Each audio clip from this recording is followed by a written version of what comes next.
Hello welcome back to my channel English Sahitya. तो बच्चों, आज हम इंग्लिश एनसीईआरटी की सिक्स्थ पोम को कंप्लीट करने जा रहे हैं। नाइन्थ क्लास की पोम का नाम है नो मैन आर फॉरेन। तो यहाँ पर इसका मतलब क्या है? नो मैन आर फॉरेन मतलब कोई भी आदमी विदेशी नहीं है, मतलब विदेशी विदेश का कोई आदमी नहीं है। यहाँ पर जो राइटर है वो कहना चाहता है कि पूरे वर्ल्ड में जो भी इंसान रहते हैं वो सब लोग क्या है, एक जैसे है, कोई अलग नहीं है। सबके पास वही आंखें हैं, वही दो हाथ है, दो कान है, दो पैर है। सब ऐसे ही खाते हैं जैसे एक कंट्री से दूसरे कंट्री के लोग एक स्थान पे दूसरे स्थान पर जाते हैं, ये सारी चीज़ें मतलब। तो जो राइटर है वो कहना चाहते हैं कि कोई भी व्यक्ति विदेशी नहीं है। इसका अर्थ है कि कोई भी व्यक्ति किसी दूसरे देश का नहीं है। मतलब यहाँ पर क्या है, सब एक ही कंट्री, एक ही वर्ड है। ये जो भी पूरी जो यूनिवर्स है, ये पूरा एक मतलब एक वर्ड है। ओके। कभी ये कहना चाहता है कि सभी लोग एक जैसे हैं, सभी लोग बराबर है, सभी लोग क्या है, एक दूसरे को क्या है, सभी लोगों को भाई बहन की भावना को बढ़ाना चाहिए। मतलब सब लोग क्या है, एक दूसरे के ब्रदर्स है, मतलब भाईचारा है होना चाहिए एक दूसरे में। इस कविता में हमें ये बताने की कोशिश कर रहे हैं कि इस दुनिया में हर कोई एक जैसा है। सभी लोग एक जैसे हैं। वे एक जैसे खाते हैं, जीते हैं, मरते हैं। जैसे इंडिया के लोग मरते भी है, जीते भी है, और अपने खाना-पीने के लिए काम वर्क करते हैं। तो वैसे ही क्या है, दूसरे कंट्री के लोग भी यही सब करते हैं। मतलब तो जो राइटर है वो कह रहे हैं कि सारे कंट्री के लोग एक जैसा ही काम करते हैं और सभी को क्या है, प्रकृति की देन जैसे धूप, ज़मीन समान रूप से मिलती है। ये सारी चीज़ें क्या हमें नेचुरली मिली है। ओके, एयर वगैरह। और हम ये भी कह सकते हैं कि हम क्या है, ये कविता क्या है, हमें शांति का पाठ पढ़ाने की कोशिश कर रही है। ओके। जैसे एक दूसरे से सब लोग वॉर करते रहते हैं, नफरत करते रहते हैं। तो हमें मतलब ये सब चीज़ों को क्या है, बंद कर देना चाहिए, क्योंकि सब लोग एक जैसे हैं। एक दूसरे से हमें घृणा नहीं करनी चाहिए, कोई भेदभाव नहीं होना चाहिए। तो हम लेट इस पोम को पढ़ते हैं स्टार्टिंग से। ओके। तो यहाँ पर इस लाइन में राइटर यही कहना चाहते हैं, have you ever thought of some people are strange और other countries as foreign? We have a many ways of thinking of other people as different from us as them. They may belong to a different country or speak a different language. In this poem, however, the poet reminds us of many ways in which we are all the same. For we all are human, क्योंकि हम लोग क्या है, आखिरकार क्या है, हम लोग इंसान है। तो जो राइटर है वो इसमें यही सिखाना चाहता है कि हम लोग क्या है, एक दूसरे से अलग नहीं है। मतलब हम लोगों की ये सब चीज़ें नहीं सोचना चाहिए कि दूसरे कंट्री के लोग हमसे अलग होंगे, डिफरेंट होंगे। वो इस स्पीकर लैंग्वेज उनकी अलग हो सकती है, मतलब एक दूसरे से, और उनकी रहने सहने का ढंग अलग हो सकता है, लेकिन क्या है, सब लोग क्या है, इंसान है। Okay. We all are humans, मतलब हम लोग आखिरकार क्या है, एक इंसान है। ओके। तो let's start the poem. Remember, तो जो राइटर है वो क्या कर रहे हैं, रिमेंबर मतलब याद रखो। No men are strange, no countries foreign, beneath all uniforms. तो जो राइटर है वो क्या कह रहे हैं, मतलब याद रखो, कोई भी व्यक्ति अजनबी नहीं है। स्ट्रेंज मतलब कोई अजनबी नहीं है, मतलब अनजाना नहीं है, मतलब जैसे तुम, मतलब जो बिल्कुल अलग हो। या कोई भी विदेशी नहीं है, फॉरेन मतलब विदेशी नहीं है, मतलब दूर कोई भी नहीं, जैसे हम बोलते हैं ना, फॉरेन से नहीं, ऐसा कुछ भी नहीं है। जो राइटर कह रहे हैं वो सब लोग क्या है, हम लोग क्या है, सब लोग एक ही जगह पर रहते हैं, इस यूनिवर्स में, धरती के ऊपर ही रहते हैं हम सब लोग। ओके। बीनीथ ऑल यूनिफॉर्म्स मतलब क्या है, यूनिफॉर्म्स यहाँ पर क्या है, वर्दी से है। जो जैसे सोल्जर्स वगैरह, एक कंट्री के सोल्जर्स की दूसरे कलर की वर्दी होती है, दूसरे सोल्जर्स की दूसरे कलर की वर्दी रहती है। तो वो क्या है, सब लोग अलग अलग वर्दी, मतलब सभी वर्दियों के नीचे रहते हैं। मतलब बीनीत वर्दी के नीचे रहते हैं, बीनीत ऑल यूनिफॉर्म्स मतलब सभी वर्दियों के नीचे। और सिंगल बॉडी ब्रिथ्स मतलब, अब बॉडी मतलब, लेकिन जो बॉडी है वो क्या है, सबके शरीर में क्या है, सांस सांस लेती है। उन जो बॉडी यूनिफॉर्म के अंदर जो बॉडी है वो क्या है, सभी सांस लेती है। मतलब जैसे सारे इंसान जैसे सांस लेते हैं, वो भी वैसे ही सांस लेते हैं। Like ours the land our brothers walk upon, is earth like this? तो वहाँ पे क्या है, एक ही शरीर में जैसे सांस लेते हैं, तो हमारे जैसे जिस भूमि पर भी हमारा कोई भाई, मतलब यहाँ पे ब्रदर्स मतलब वॉक करते हैं, मतलब दूसरे देश कंट्री के जो लोग हैं वो भी क्या है, हमारे भाई है, तो वो भी वैसे ही चलते हैं। और earth is earth like this, वो पृथ्वी भी ऐसी ही है, जो दूसरे कंट्री में जो ब्रदर मतलब यहाँ पे जो लोग रहते हैं, यहाँ पे ब्रदर कहा गया है, वो भी क्या है हमारे भाई-बहन ही है। इन व्हिच वी ऑल शैल लाई, जिससे क्या है जिसमें क्या है हम सभी लेटे हुए हैं। तो जो इ इन इस पूरे पैराग्राफ में जो राइटर है वो क्या कहना चाह रहा है, राइटर कह रहा है मतलब पहली पंक्ति में जो remember no men are strange no countries foreign. तो यहाँ पे जो पहली पंक्ति में जो राइटर कह रहे हैं वो कह रहे हैं कि कोई भी व्यक्ति अजनबी नहीं है और ना ही कोई देश विदेश नहीं, मतलब कोई भी देश जो है वो क्या है विदेश नहीं है। इसलिए क्योंकि वो क्या है पृथ्वी पर उन सभी को क्या है मतलब हम सब लोग क्या है एक ही पृथ्वी पर रहते हैं, मतलब पृथ्वी क्या है कंस गोल है, तो इस पूरी पृथ्वी पर क्या है इंसान रह रहे हैं, तो ये क्या है पूरी पृथ्वी क्या है एक ही है, कोई अलग-अलग पृथ्वी नहीं बटी हुई है। यहाँ पे जो राइटर है वो कहना चाहते हैं विभिन्न देशों की जो अलग-अलग करने के लिए जो खड़ी की गई है, जो लाइनें बनाई गई है, ये तभी कोई देश-विदेश में नहीं रहता है, मतलब कोई भी सीमा नहीं होगी, मतलब पहले क्योंकि गॉड ने या जिसने यूनिवर्स को बनाया, उसने कोई सीमा नहीं बनाई है। ये सब क्या है हम इंसानों ने बनाई है। जो महसूस करते हैं हर कोई, मतलब यहाँ पे क्या है जब कोई सीमा नहीं होगी तो हम क्या है हर देश को अपनी भूमि के रूप में महसूस करेंगे और कोई भी मतलब हर कोई घूमने के लिए स्वतंत्र होगा। कभी कहना चाहता है कि पूरी पृथ्वी एक ही है, इस पृथ्वी पर रहने वाले सभी जो लोग हैं वो भी क्या है एक ही जाति के हैं। फिर जो राइटर है वो कह रहे हैं कि विभिन्न देशों में जो सैनिकों द्वारा जो सोल्जर्स द्वारा यूनिफॉर्म जो पहनी जाती है, वर्दी जो पहनी जाती है, उसके अंदर भी क्या है बॉडी है, जो इंसान है, बॉडी मतलब बॉडी यहाँ पे क्या है जो इंसान है वो क्या है ब्रीथ करता है, मतलब वो भी साँसें लेते हैं। फिर वो कहते हैं कि जो सैनिक है वो क्या है हमारे ब्रदर्स हैं, मतलब वो भी क्या है हमारे भाई हैं। और हम सभी क्या है एक ही माँ जो एक ही है, मतलब माँ पृथ्वी पर मतलब पृथ्वी को क्या है अर्थ को क्या है हम अब अर्थ को क्या कहते हैं माँ माँ कहते हैं। ओके, तो यहाँ पर क्या है माँ पृथ्वी पर चलते हैं, मतलब अपनी पृथ्वी माँ पर हम सब लोग रहते हैं और अपनी मृत्यु के बाद उसी पृथ्वी पर क्या है कब्र पर वापस लेट जाएंगे। लाई यहाँ पर शैल लाई मतलब जब मृत्यु के बाद जब दफना दिया जाता है, मतलब या जिसको बर्न किया जलाया जाता है तो सब क्या है हम वापस मिट्टी में ही मिल जाएंगे। तो यहाँ पर कितने मतलब राइटर ये कहना चाहते हैं मतलब हम इस पृथ्वी पर ही पैदा हुए हैं और इस पृथ्वी में हम वापस धूल में मिल जाएँगे। Okay?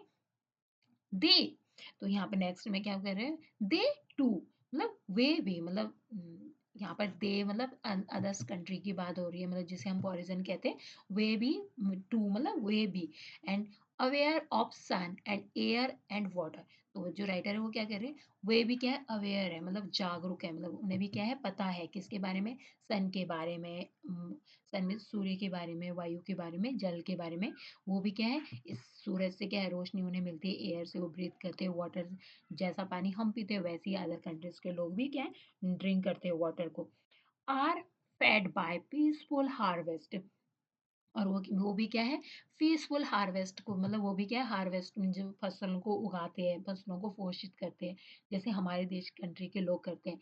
And by wars long winter starved, starve मतलब भूख से मरना। ओके, तो जब विंटर आती है तो क्या है जब लंबी सर्दियाँ होती है तो वो भी क्या है भूख में रहते हैं लंबे समय तक, क्योंकि क्या है विंटर में क्या है कुछ भी न, सूरज की रोशनी अच्छे से नहीं मिल पाती तो कोई भी जो फसल होती है वो अच्छे से नहीं ग्रो कर पाती है। Okay, their hands are ours, तो जो उनके हाथ है वो भी क्या है हमारे हाथों के जैसे हैं। And in their lines we read our लेवर not different from our own, तो वो क्या कर रहे हैं मतलब जो उनके हाथ है वो भी हमारे जैसे, उनकी पंक्तियों में हम भी है, मतलब उन्हीं की दियर लाइन्स मतलब उन्हीं की पंक्तियों में हम भी है, जो हमारे मतलब हम एक ऐसा मतलब जो हम जैसे हमारे यहाँ की कंट्री के लोग जो लेबर करते हैं, जब उनके हाथ जो वैसे हो जाते हैं लेबर करने के बाद, मतलब बहुत ज़्यादा काम करने के बाद क्या है उनके हाथ बिल्कुल अलग हो जाते हैं, मजबूत हो जाते हैं बिल्कुल।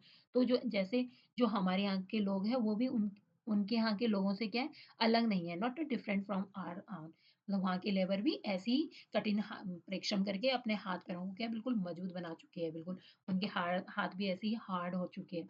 तो यहाँ पे वो भी ऐसे ही दिखाई देते हैं। नेक्स्ट लाइन यहाँ पर जो जो राइटर है वो क्या कहना चाह रहे हैं, वो उन लोगों को क्या उन लोगों के बारे में बात करें जो दूसरे देशों के हैं।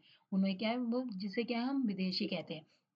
उनके साथ क्या भेदभाव करती है, उनसे लड़ते भी है। जो यहाँ पर राइटर जैसे वॉर्स होते हैं तो एक-दूसरे को मारने के लिए उतावले रहते हैं। सब लोग एक कंट्री के लोग सोचते हैं कि बस हमारी कंट्री जीत जाए, या दूसरे कंट्री के लोग सोचते हैं कि हम इन्हें हरा के रहेंगे।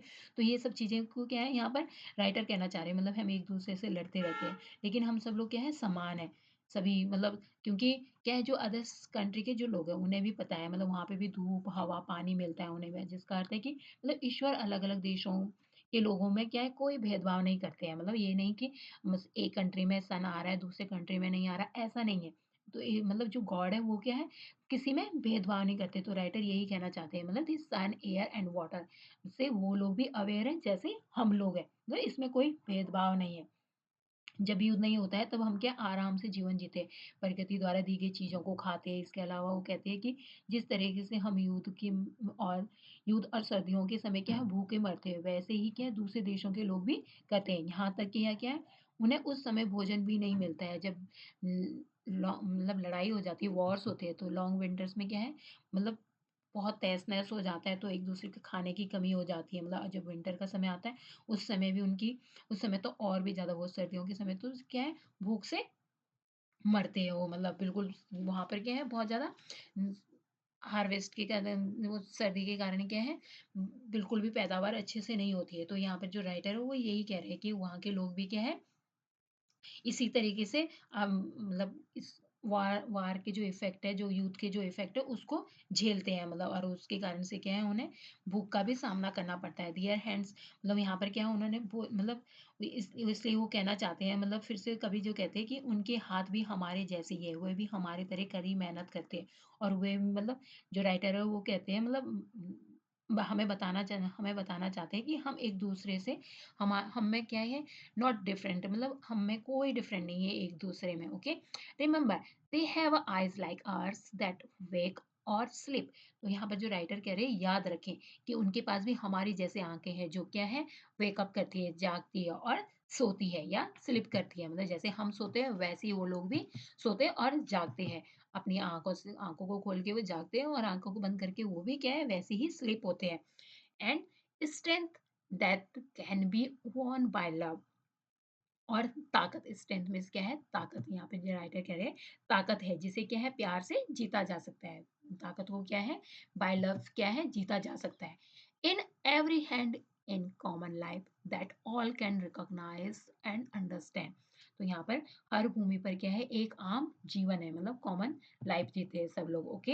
एंड जिसे क्या है जिसे सभी पहचान सकते हैं मतलब रिकॉग्नाइज मतलब पहचानना ओके और अंडरस्टैंड कर सकते हैं और क्या है साथ में समझ भी सकते हैं तो यहाँ पर राइटर क्या कहना चाहते हैं राइटर कहना चाहते हैं मतलब राइटर मतलब ये ये संदेश देना चाहते हैं कि याद मतलब हमें जो हम इसको पढ़ रहे हैं कुछ याद रखने के लिए कहते हैं वो कहते हैं कि हमें क्या ध्यान रखना चाहिए कि दूसरे देश के लोग जिन्हें हम अपना दुश्मन समझते हैं उन्हें क्या है भगवान ने हमारे जैसे ही रंग रूप दिया है भगवान ने उन्हें हमारी जैसी ही आंखें दी है वे भी जागते हैं जागते जब समय आंखों को खुले रखते हैं सोते समय बंद हो जाती है उनकी आँखें भी, इसी तरह उन्हें भी ताकत दी है, जिससे क्या है हम प्यार से जी सकते हैं। अगर हम एक-दूसरे के साथ प्रेम भाव रखेंगे, एक-दूसरे की तरफ नफ़रत ना फैलाएँ, तो क्या है हम इ इस स्ट्रेंथ को मतलब इस जो ये ताकत है इसको हम प्यार से भी जी सकते हैं और इससे क्या है सबका जीवन आसान भी हो जाएगा। जीवन का मतलब है कि वे सभी चीज़ें जो जीवित हैं और अगर हम उन्हें पहचान सकें, अगर हम उनकी भावनाओं को समझ सकें और महसूस कर सकें तो हमारे जैसे जो हमारे बीच मतलब कोई भी क्या है लड़ाई या युद्ध नहीं करेगा। मतलब सब अगर हम एक-दूसरे को अंडरस्टैंड करते हैं अगर। नेक्स्ट लाइन में लेट अस रिमेंबर तो अब राइटर क्या कह रहे हैं? राइटर कह रहे हैं हमें याद रखना चाहिए। लेट अस रिमेंबर मतलब हमें याद रखना चाहिए whenever we are told to hate our brothers मतलब जब भी हमें अपने भाइयों से नफरत करने के लिए कहा जाता है तो यहाँ पे क्या है whenever are told to hate our brothers it is our self that we shall dispossess तो क्या है तो हमें क्या है खुद से उन्हें बेदखल करना चाहिए मतलब डिस्पोजेस करना चाहिए मतलब हमें क्या है मतलब इसमें कोई बेदखल कर देना चाहिए इसमें कोई इंटरेस्ट नहीं रखना चाहिए एंड बैटरे मतलब धोखा देना होगा या कंडेम्ड करना निंदा करना ओके या मतलब वो क्या कह रहे हैं धोखा देना या निंदा करनी होगी तो याद रखना चाहिए रिमेंबर मतलब यहाँ पे राइटर फिर से कह रहे हैं remember we we who take arms against each other तो हमें याद रखना चाहिए कि हम ही है जो एक दूसरे के खिलाफ क्या है हथियार उठा रहे हैं मतलब हम एक दूसरे के खिलाफ ही हथियार उठा रहे हैं कोई और नहीं है हम सब लोग क्या है एक दूसरे के भाई बहन है तो यहाँ पे कभी कहते हैं कि हमें याद रखना चाहिए जब भी कोई एक दूसरे के से घृणा करने के लिए कहता है या उसे अपना दुश्मन समझने के लिए कहता है या या जब भी हम किसी को अपना दुश्मन समझते हैं तो खुद को मतलब याद रखना, खुद को मतलब धोखे में ना रखें, मतलब खुद को धोखा देते हुए खुद की निंदा नहीं करनी चाहिए, क्योंकि वो क्या है हमारे भाई है। राइटर कहते हैं क्योंकि ऐसी नकारात्मक सी चीज़ों से क्या है हमें दूर रहना चाहिए। हमें किसी को अपना दुश्मन नहीं समझना चाहिए। युद्ध के दौरान दोनों पक्षों को क्या है नुकसान होता है, मतलब एक ही पक्ष को नुकसान नहीं होता है, सबको नुकसान होता है, जो युद्ध करने वाला आगे वाला होता है या जो सामने वाला होता है, ओके? दोनों को ही क्या है नुकसान उठाना पड़ता है। इसलिए जो राइटर है वो कहते हैं कि युद्ध क्या है हमारे पक्ष में बिल्कुल भी नहीं है। युद्ध राइटर कहते हैं जब भी हम किसी के खिलाफ कोई हथियार उठाते हैं तो हम हमें एक बात याद रखनी चाहिए कि हम एक-दूसरे के क्या है भाई है, ओके? नेक्स्ट लाइन में जो राइटर है वो क्या कहना चाह रहे हैं, it is a human earth that we defy. तो ये क्या है मानव की पृथ्वी है, मतलब ये क्या है हम सब लोग क्या है मानव, तो ये क्या है मानव की पृथ्वी, जिसे क्या है हमें अपवित्र नहीं करनी चाहिए, डिफाइल नहीं करनी चाहिए करते, दैट वी डिफाइल, जिससे क्या है हम अपवित्र करते हैं, मतलब नहीं करना चाहिए, ओके? यहाँ पे मतलब ये मानव की पृथ्वी जिसे क्या हम अपवित्र करते हैं, किसके द्वारा, लड़ाई के द्वारा। Our hells of fire and dust outrage and the innocence of air that is everywhere our own। तो हमारी आग और धूल के नरक की जो मासूमियत का अपनापन करते हैं, उस क्या है हवा की, और जो हर जगह हमारी जो अपनी है, जो मतलब एवरीवेयर मतलब जो क्या है हमारी आउन है। रिमेंबर मतलब याद रखें, no men are foreign and no men countries stand. तो फर्स्ट लाइन भी यही थी, no men are foreign and no countries stand. तो यहाँ पे वो क्या करें मतलब याद रखें कोई भी व्यक्ति विदेशी नहीं है और ना ही कोई अजनबी है, ओके? तो यहाँ पे जो राइटर वो क्या करे, हमें याद रखना चाहिए कि जब भी कोई व्यक्ति व्यक्ति किसी अलग दूसरे व्यक्ति या दूसरे कंट्री के खिलाफ जब हथियार उठाते हैं तो हम क्या है अपनी धरती को क्या है गंदा कर देते हैं, मतलब कुछ ना कुछ नुकसान पहुंचाते हैं, जैसे कोई बम विस्फोट करता है या एक दूसरे को मारता है तो खून बहता है। तो हम जब भी मतलब ऐसे हथियार उठाते हैं तो हम क्या है अपनी धरती माँ को गंदा करते हैं, मतलब हथियार से लोगों को मारते हैं, धरती माँ पर गिरते हैं, उनके शरीर को दन इससे क्या है धरती माँ को हम गंदा कर देते हैं। जब भी युद्ध होता है तो हम क्या उससे बहुत खून खराबा होता है, आग से किसी की मौत होती है, किसी की बम गोला बारूद से होती है। ये लाशें क्या है कि धरती पर जमा हो जाती है और धरती को क्या है बिल्कुल अशुद्ध कर देती है। युद्ध की आग को जो भड़कती है, जो धुआं निकलता है, जो धूल हवा से भर जाता है, इतनी गंदगी होती है कि ये हवा क्या है जो हमारे चारों ओर का जो वातावरण है उसको क्या है, जो ये गंदी एयर्स होती है एवरीवेयर, ये क्या है नुकसान पहुँचाते हैं, दूषित कर देती है। तो हम इन सब बातों को, ये राइटर हमें ये संदेश देना चाहते हैं कि हमें क्या है युद्ध में शामिल नहीं होना चाहिए। अंत में मतलब जो पहली पंक्ति थी उसी को इन्होंने रिपीट किया है, नो मैन मतलब कोई भी व्यक्ति विदेशी नहीं है और कोई भी देश क्या है अजनबी नहीं है, नॉट कंट्री स्टैंड मतलब कोई भी देश क्या है अजनबी नहीं। तो इट्स रिटन बाय जेम्स किरकप के द्वारा राइट की गई है। ये एक बहुत अच्छे राइटर है, इन्होंने बहुत सारी पोएमें लिखी है, जो ये राइटर इसके राइटर है, ओके? तो आपको इस पोम को आप अच्छे से अंडरस्टैंड कर चुके होंगे। अब हम इसके क्वेश्चन आंसर को नेक्स्ट वीडियो में कंप्लीट करेंगे, okay? So thank you for watching, don't forget to like and share, thank you.